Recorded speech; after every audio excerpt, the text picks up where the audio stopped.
ವಾರ್ತೆಯ ಮುಖ್ಯಾಂಶಗಳು. CNG gas ಅನ್ನೇ ವಾಹನಗಳಿಗೆ ಹಾಕಬೇಕೆಂದು ಆಗ್ರಹಿಸಿ ವಾಹನದಾರರು ಶಿರಸಿಯಲ್ಲಿ ಪ್ರತಿಭಟನೆ. ರಾಜ್ಯ ಮಟ್ಟದ ಹೋರಿ ಬೆದರಿಸುವ ಸ್ಪರ್ಧೆಗೆ ಶಾಸಕ ಭೀಮಣ್ಣ ಟಿ ನಾಯ್ಕ್ ಹಸಿರು ನಿಶಾನೆ ತೋರಿಸುವ ಮೂಲಕ ಚಾಲನೆ. ಮುಖ್ಯಮಂತ್ರಿಗಳಿಂದ ಮನೋಹರ್ ಮಲ್ಮನೆ ಅವರಿಗೆ ಲೋಕಧ್ವನಿ ಹೆಮ್ಮೆಯ ಸಾಧಕ ಪ್ರಶಸ್ತಿ ಪ್ರದಾನ. ಆರೋಪಿಗಳ ಬಂಧನಕ್ಕಾಗಿ ಮಾನವ ಸರಪಳಿ ರಚಿಸುವ ಮೂಲಕ ಬೃಹತ್ ಪ್ರತಿಭಟನೆ ನಡೆಸಿ ರಾಜ್ಯಪಾಲರಿಗೆ ಮನವಿ. ಕಲಿಕಾ ಹಬ್ಬ ಕಾರ್ಯಕ್ರಮವನ್ನು ಉದ್ಘಾಟಿಸಿ ಹಾಗೂ ಅತ್ಯಾಧುನಿಕ ಸ್ಮಾರ್ಟ್ ಕ್ಲಾಸ್ ಸೌಲಭ್ಯವನ್ನು ಲೋಕಾರ್ಪಣೆಗೊಳಿಸಿದ ಭೀಮಣ್ಣ ನಾಯ್ಕ್.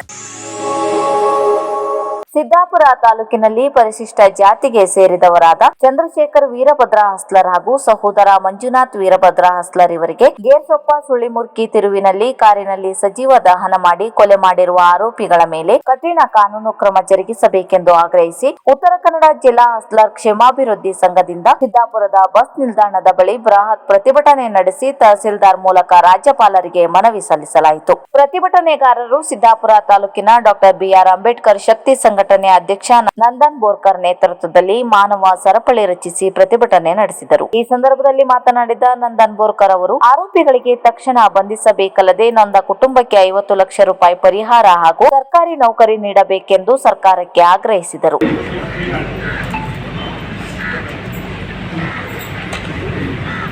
ಒಂದು ವಿಚಾರವಾಗಿ ಬಂಧುಗಳೇ, 2 ದಿನ ಹಿಂದೆ ಸಿದ್ದಾಪುರದಲ್ಲಿ ನಮ್ಮ ಸಂಘಟನೆ ಒತ್ತಡದ ಮೇಲೆ ತಹಸೀಲ್ದಾರ್ ಅಧ್ಯಕ್ಷತೆಯಲ್ಲಿ ಕುಂದುಕೊರತೆ ಸಭೆ ಏರ್ಪಾಡು ಮಾಡಿದ್ರು. ದಲಿತರಿಗೆ ಕುಂದುಕೊರತೆ ಸಭೆ ಯಾಕೆ ಮಾಡ್ತಾರೆ ಅಂತ ಹೇಳಿದ್ರೆ, ದಲಿತರಿಂದ ಕಷ್ಟ, ನೋವು, ದುಃಖಗಳು ಅವರ ಕಣ್ಣೀರನ್ನ ಭರಿಸುವ ಸಲುವಾಗಿ ಕುಂದುಕೊರತೆ ಸಭೆಯನ್ನ ಮಾಡ್ತಾರೆ. ಎಷ್ಟಿತ್ತು ಅಂತ ಹೇಳಿದ್ರೆ, ಕುಂದುಕೊರತೆ ಮಾಡಿ ಒಂದೇ ತಿಂಗಳಲ್ಲಿ ನಮ್ಮ ಸಿದ್ದಾಪುರದ ಒಂದು ಮಹಿಳೆ ಮೇಲೆ ಅತ್ಯಾಚಾರವಾಗುತ್ತೆ.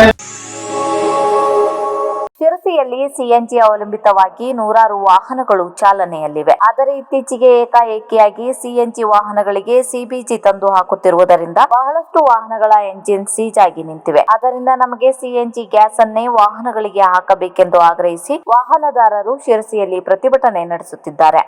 ಅದರಿಂದ ಈಗೊಂದು ವಾರದೀಚೆಗೆ 4ರಿಂದ 5 ಗಾಡಿ ಮಧ್ಯದಲ್ಲಿ ಇಂಜಿನ್ ಸೀಜ್ ಆಗಿ ನಿಂತ್ಕೊಂಡಿದೆ.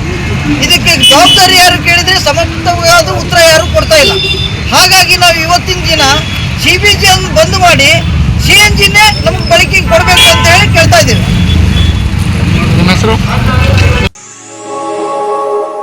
ಶಿರಸಿ ತಾಲೂಕಿನ ಮಳಲ್ಗಾಂವ್ನಲ್ಲಿ ರೈತ ಜಾತ್ರೆ ಅಂಗವಾಗಿ ಆರಂಭವಾಗಿರುವ ರಾಜ್ಯ ಮಟ್ಟದ ಹೋರಿ ಬೆದರಿಸುವ ಸ್ಪರ್ಧೆಗೆ ಶಾಸಕ ಭೀಮಣ್ಣ ಟಿ ನಾಯ್ಕ್ ಅವರು ಹಸಿರು ನಿಶಾನೆ ತೋರಿಸುವ ಮೂಲಕ ಚಾಲನೆ ನೀಡಿದರು. ಈ ಸಂದರ್ಭದಲ್ಲಿ ಯುವ ಕಾಂಗ್ರೆಸ್ ನಾಯಕ ಅಶ್ವಿನ್ ಭೀಮಣ್ಣ ನಾಯ್ಕ್, ಹೋರಿ ಸ್ಪರ್ಧೆ ರೂವಾರಿ ಸುನಿಲ್ ನಾಯ್ಕ್, ಅನಿಲ್ ನಾಯ್ಕ್, ಪ್ರಶಾಂತ್ ಗೌಡ, ಉಮೇಶ್ ಗೌಡ, ನಾಗೇಂದ್ರ ಮಡಿವಾಳ್, ಶಶಿಕುಮಾರ್ ಉಮ್ಮಾಡಿ, ನಾಗರಾಜ್ ನಾಯ್ಕ್, ಶಶಿಕುಮಾರ್ ಮರಿಗುಡ್ಡಿ ಇತರರು ಉಪಸ್ಥಿತರಿದ್ದರು.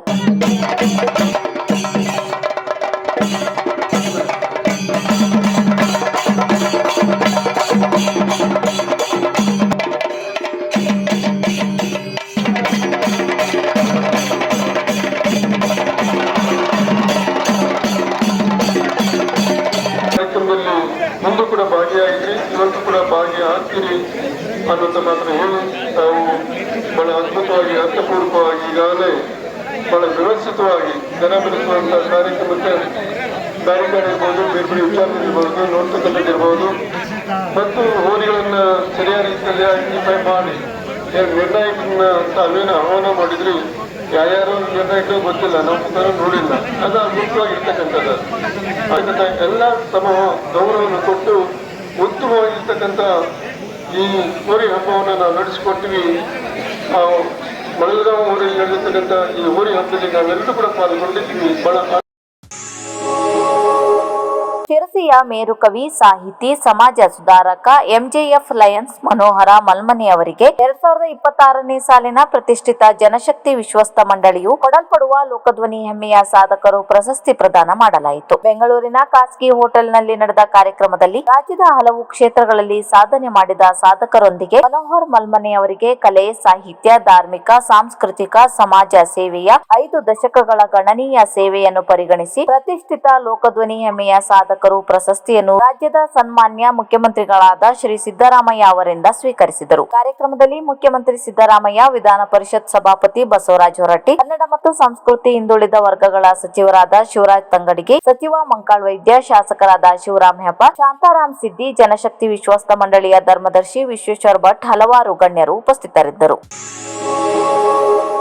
ನವೀನ ಮಾದರಿಯ ಕಲಿಕಾ ಪದ್ಧತಿಗಳು ಮತ್ತು ತಂತ್ರಜ್ಞಾನದ ಅಳವಡಿಕೆಯಿಂದ ಮಾತ್ರ ಸರ್ಕಾರಿ ಶಾಲೆಗಳ ಗುಣಮಟ್ಟವನ್ನು ಹೆಚ್ಚಿಸಲು ಸಾಧ್ಯ ಎಂದು ಶಿರಸಿ ಸಿದ್ದಾಪುರ ಕ್ಷೇತ್ರದ ಶಾಸಕರಾದ ಭೀಮಣ್ಣ ಟಿ ನಾಯ್ಕ ಅವರು ಅಭಿಪ್ರಾಯಪಟ್ಟರು. ಶಿರಸಿ ನಗರದ ಗಾಂಧಿನಗರದ ಸರ್ಕಾರಿ ಹಿರಿಯ ಪ್ರಾಥಮಿಕ ಶಾಲೆಯಲ್ಲಿ ಆಯೋಜಿಸಲಾಗಿದ್ದ ಕಲಿಕಾ ಹಬ್ಬ ಕಾರ್ಯಕ್ರಮವನ್ನು ಉದ್ಘಾಟಿಸಿ ಹಾಗೂ ಅತ್ಯಾಧುನಿಕ ಸ್ಮಾರ್ಟ್ ಕ್ಲಾಸ್ ಸೌಲಭ್ಯವನ್ನು ಲೋಕಾರ್ಪಣೆಗೊಳಿಸಿ ಅವರು ಮಾತನಾಡಿದರು. ಇಂದಿನ ಡಿಜಿಟಲ್ ಯುಗದಲ್ಲಿ ಸರ್ಕಾರಿ ಶಾಲೆಯ ಮಕ್ಕಳು ತಂತ್ರಜ್ಞಾನದಿಂದ ವಂಚಿತರಾಗಬಾರದು ಎಂಬ ಉದ್ದೇಶದಿಂದ ಗಾಂಧಿನಗರದ ಶಾಲೆಯಲ್ಲಿ ಸ್ಮಾರ್ಟ್ ಕ್ಲಾಸ್ ಉದ್ಘಾಟಿಸಲಾಯಿತು. ಇದು ದೃಶ್ಯ ಶ್ರವಣ ಮಾಧ್ಯಮದ ಮೂಲಕ ಪಾಠಗಳನ್ನು ಸುಲಭವಾಗಿ ಅರ್ಥ ಮಾಡಿಕೊಳ್ಳಲು ಸಹಕಾರಿಯಾಗಲಿದೆ ಎಂದು ತಿಳಿಸಿದರು.